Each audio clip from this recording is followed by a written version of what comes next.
Hi, I'm Amy, and I'm going to be your nurse today.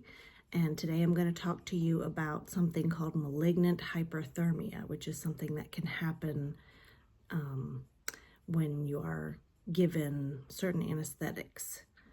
So malignant hyperthermia is a life-threatening reaction to medications used for anesthesia, such as halothane and succinylcholine. This is caused by an abnormal gene that causes the affected person's body to secrete calcium from their muscles when they are given these medicines. Without treatment, you have a 75% chance of death. And with treatment, the chance is decreased to 5%. This condition typically occurs within minutes to hours of receiving the medications.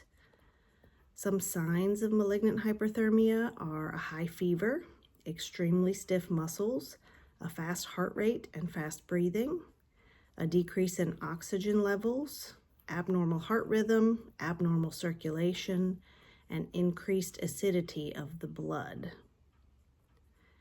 And that's caused by the hyperventilation, like breathing quickly.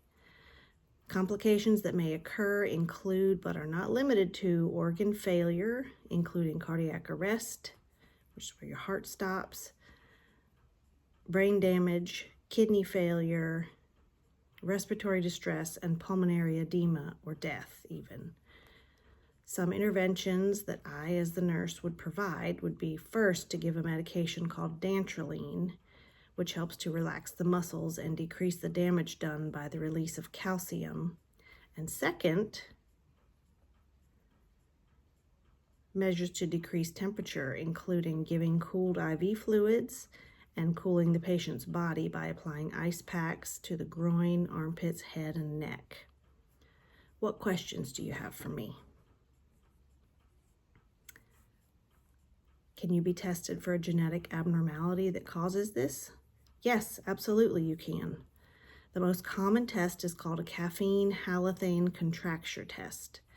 This is done by taking a biopsy of your muscle and observing what happens when it's exposed to a halothane, one of those medicines. Does that make sense? Great. All right.